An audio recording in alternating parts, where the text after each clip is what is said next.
Collingwood. So for a number of years I was working with the Collingwood Elvis Festival. And after a few years, Joe Esposito and DJ, we'd all be doing the Collingwood, and a gentleman approached us and said, "Hey, could you do that in Penticton?" And Joe and I said, "Oh yeah, we could do that." So anyway, the next year, 18 years ago, we started the Penticton Elvis Festival. And that is something, 18 years. Wow, nice. And I guess Jeff just mentioned that there's a lot of new people here, which is great. That's good to have. But yeah, it's 18 years, and in fact, we're already talking about what we're going to do on the 20th, so you've got to be there for that one as well. But just a little bit about me. I guess it goes back to 1977. Elvis dies, and I'd been working with Dick Clark on radio programs, and all of a sudden the radio stations came to me and said, "Please come up with something for an Elvis radio tribute." So I quickly put one together, and it became the first Elvis radio program ever produced. So I kind of got involved in '77. It was really after Elvis died. Of course, I was a fan, like all of you, in the 50s and 60s as well. But, and then that led to publishing the magazine, the official publication for Graceland, and did that for like 22 years. And then meeting some wonderful people in the Elvis world. In fact, we have two of them here today, Sam Thompson and Charlie Stone. So we're going to get into that in just a second. But it's been an incredible journey for me, because I was involved not only just with the magazine, but the concerts throughout the world for Elvis festivals like this. So I've had quite a journey and a lot of fun doing it. But right now, I want to bring up Sam Thompson. Sam Thompson, just imagine. Come on up, Sam. Just imagine. Yeah, big round of applause for Sam Thompson. Many of you have read the bio, but let me just say, this is one of my favorite people. Joe Esposito and I hung out for 22 years, well, 24 years actually, and we'd always run into Sam, and we'd always say, "He's one of the good guys. He's just one of the good guys." But not just for us, but for Elvis Presley. Just imagine, he was a friend of Elvis even before he started working for him in the security. He became the head of security, and but just imagine being Elvis's close friend before that. And that's what I want to first start with. How did you first meet Elvis Presley? First, I'd like to thank you all for having me. Yeah. Thank you very much. And welcome to the Wayne Newton Show. I'm sorry, Elvis used to say that. How did I meet Elvis? Well, the short answer is he was dating my sister. So, and that's true. My sister was Miss Tennessee, and Elvis and Linda started dating, and I was a sergeant with the Sheriff's Department in Memphis, and I had actually been Danny Thomas's bodyguard when he was building St. Jude Hospital, so I'd been trained for this particular purpose. And Linda called up and said Elvis wanted to meet me, and I went over there one night, and who all have been to Graceland? Many of you? Version of the story. We were playing at I say we because I was just part of the entourage, the group, but Elvis was playing at the Hilton in Las Vegas, and at that time the 2001 Space Odyssey had just started from the movie 2001. Thus Spake Zarathustra was the theme. So Joe Gershio, who was the orchestra conductor with his wife Corky, went to the movie. And they were sitting there, and when that theme came across, Joe's wife leaned over and says, "Don't you just get the feeling Elvis is about to walk in the room?" And he thought, "Bang, that's a great idea." So they go back and they start rehearsing that. And so they played the 2001 Space Odyssey for his entrance for some time. But at that time, when he entered, it would be with Ronnie Tutt, who was the drummer, just feverishly beating the drums. There was nothing else. Well, that night, we came down the elevator, and we got about halfway down the elevator at the Hilton, which was in the back, and Elvis said, "I have to go to the bathroom." hey, it happens, folks, right? So we have to stop the elevator. We go back upstairs. Elvis has to get out of that 35-pound jumpsuit, which is what they weighed. He has to go to the bathroom, put the jumpsuit back on, and we come back downstairs. Well, you can imagine what's going on the stage in the meantime.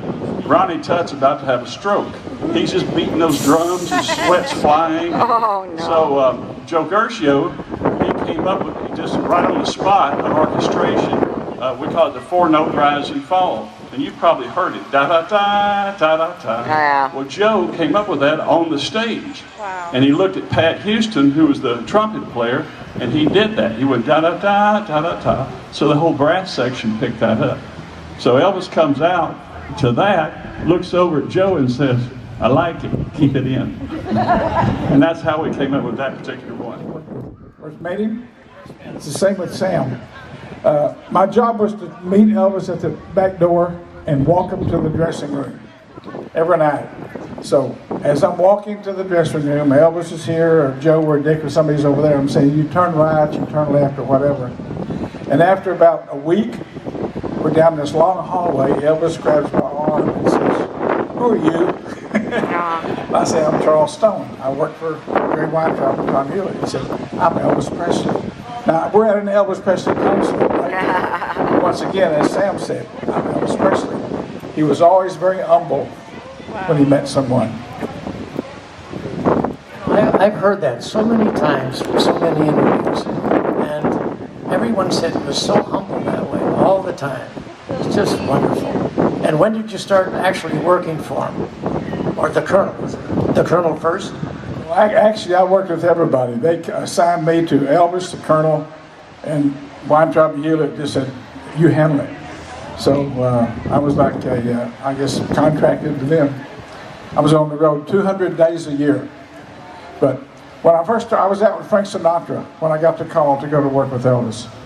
And it was a place in Alabama that the Colonel wanted to work because he remembered a good catfish restaurant from the old days. So in this particular building, I had been there with Chicago and Led Zeppelin. And it was a place where you have to hire bank tellers. There was no box office staff, do-it-yourselfer. So I fly down, we put the tickets on sale. And it takes all days, because remember, there's no computers back in. It's like one at a time. So after I finished, I had a phone number to call, and I called it, and I said, may I speak to Jerry Weintraub or Tom Hewlett? And he said, who's calling? I said, Charles Stone. He said, are you in Alabama? I said, yes. He said, this is the Colonel. Well, first of all, let me explain. Colonel Parker was a legend in our industry.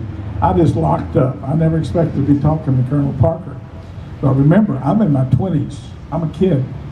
So he said, are you in the box office? I said, yes, sir, we're sold out. He says, well, I want you to look in every drawer and see if there's any tickets left. I says, well, Colonel, I've balanced my money against my manifest. Mr. Stone, whoa, okay. So I opened and shut the same drawer 6 times. And I said, no, sir, there are no tickets left. You've done a good job, come to California. I said, I'm supposed to go back with Sinatra. So Jerry Weintraub gets on the phone and said, don't worry, come out here, I'll send somebody else. So I fly to California, and from that day on, the Colonel liked what I did, and for the next 6.5 years or so, that's all I did was produce Elvis concerts. Cool. So if you ever saw him in person, I put the show together. Wow. Elvis Presley when we were children, and Elvis did the rest, and he made us fans. So we're just Elvis fans like you. This is the way we show our love for Elvis, and we're glad you enjoy it. Hang out with the guys, to see the people, because we love the music. If you put, pressure on yourself in a competition, you're not going to have as much fun as you should be having. So you really just gotta just do your thing, like you do in your shows, do your music. But man, was I nervous for this weekend. It's my first headlining gig. I've been waiting for this opportunity, especially here in Penticton for 5 or 6 years now, and Yeah. Well done. thank you.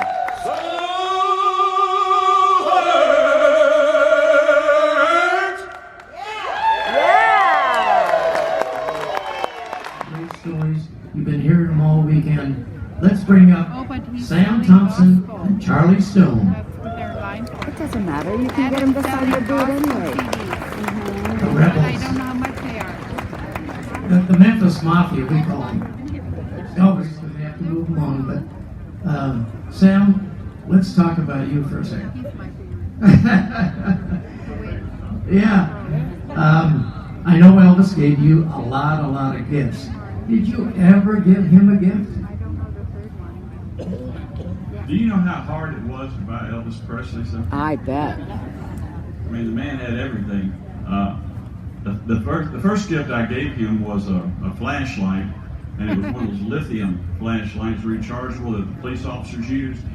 And I actually have a picture over there with Joe Esposito holding it as we were coming out of one of the buildings. And that flashlight's in a museum in Graceland now. You can see it. And it's inscribed, "Merry Christmas, Elvis, Sam." Oh, nice. So it's around. But the one I really remember, I was asking Elvis one year what he wanted for Christmas.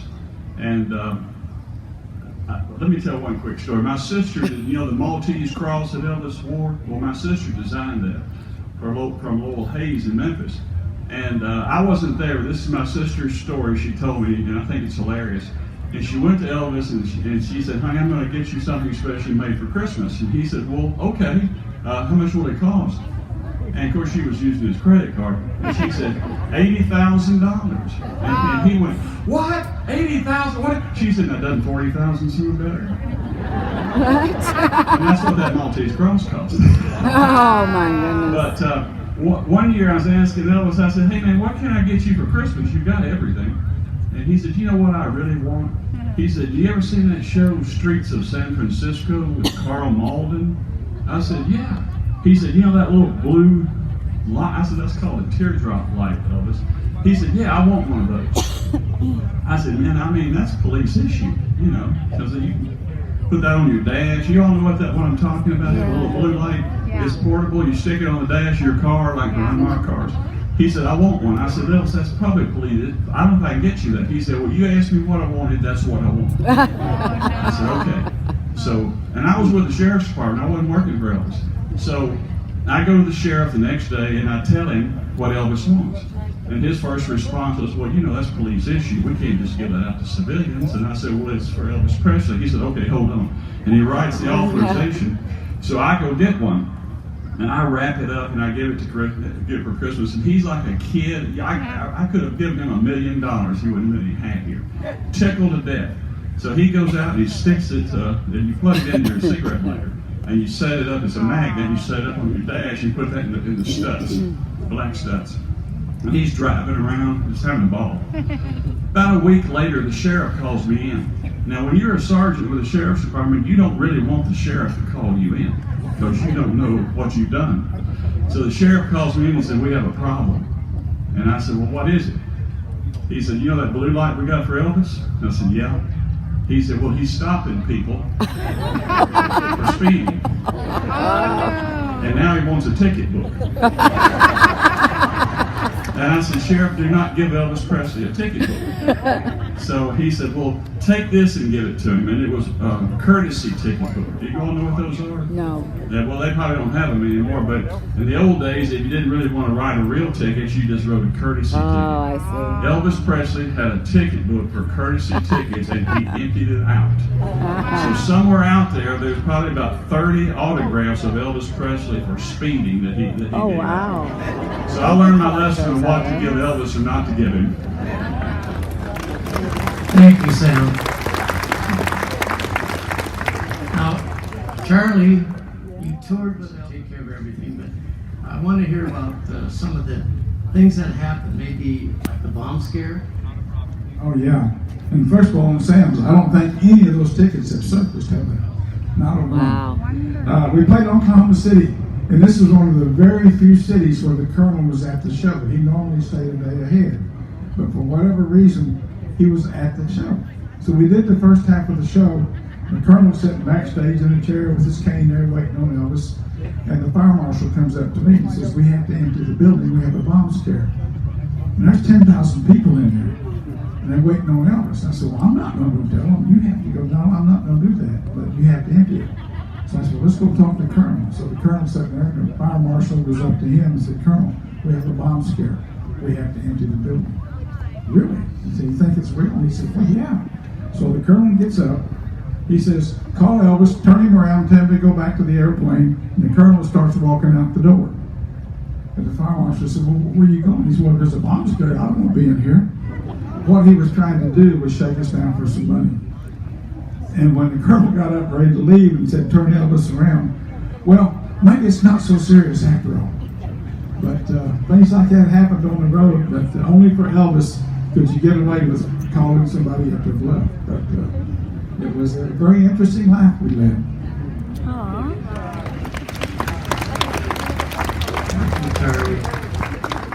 All right, back to Sam. There was a situation with Jimmy Carter, our president, right?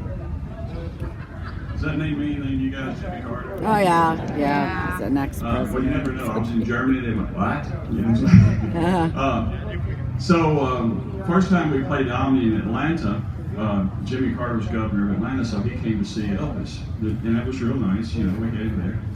We went back there, and Jimmy Carter was running for president of the United States. So by this time I'd gone to work for Elvis, and I'm standing there as a bodyguard, and this Secret Service agent comes up to me and says, with this thing in his ear, you know, Mr. Carter would like to see Mr. President. So I look around, I'm thinking it's Jimmy Carter, right? So I said, well, I said, Elvis, Jimmy Carter running for president of the United States. He's here to see you. Oh, okay. Well, bring him in. So I tell him to bring him in. The door opens. Billy Carter, Jimmy's little brother, comes down the aisle with 2 6-packs of Billy beer. Do you remember that? Billy Carter had his own beer. So he's bringing 2 6-packs of Billy beer to Elvis Presley. I rise in Santa Monica, and I had no idea where we were going. And we get off the elevator on the top floor, and all of a sudden we're being frisked and scanned and everything else. I said, Joe, what's going on? He said, you'll see. We go inside, and here Joe, knowing that I liked Ronald Reagan, set up a meeting so I could meet Ronald Reagan. And it was just, that's the way Joe Esposito was, just a wonderful man. So anyway, we're in there taking our pictures after we chat a little bit. And Ronald Reagan is standing here leaning on the edge of the, this is after he was president. And he still had a little kind of problem standing up and everything. But he was leaning on the desk. And I'm over here, and he says, the photographer says, I'm sure it was set up. The photographer says, oh, Mr. President, would you step forward a little bit for the picture? And here's what he did. He goes, will that do? It was just so Ronald Reagan. Anyway, that's the way Joe was. He was just a giving guy. And I think he got that from Elvis. Now, you have a Ronald Reagan story. Yeah, it just Sam just reminded me of it. When we did on tour, I would go in with the colonel a day early for the first show. Then I would start traveling with Elvis after that. Well, we go into, I think it's Greensboro or somewhere in North Carolina, and Ronald Reagan is not checked out of the hotel that we're in, and he has Colonel's suite. And the conditioner says you can't go up there. Secret Service has the floor locked up. Come on, we get in the elevator and goes up and opens the door, and there's a table with Secret Service guys, with the suits and all that stuff. And Colonel just takes his cane and pushes one of them aside and starts down the hall. About to see, you see those guys are about to go grab him, right? I'm thinking, I ain't getting off this elevator. No way. So the Colonel kind of senses something's fixing to not be good right there. Hey, Ronnie! And all of a sudden, is that you, Colonel? Come on down. They're old friends from the old days. But everything became cool, and I got to shake his hand anyway. I didn't get a picture like he did. But I just knew the Secret Service was going to take us to jail. He just takes his cane, pushes on the side, and just takes off. And I guess if you act like you're in authority, it might work. And it did that day. You know what's so wonderful is each year, the Penticton Festival has brought up some guests that are bringing you stories about Elvis and letting you know the intimate side of Elvis. And these guys loved Elvis. Everyone that worked with him loved Elvis. And they've had some great stories, and we sure appreciate you guys being here. Thank you very much. And thank you. Yeah.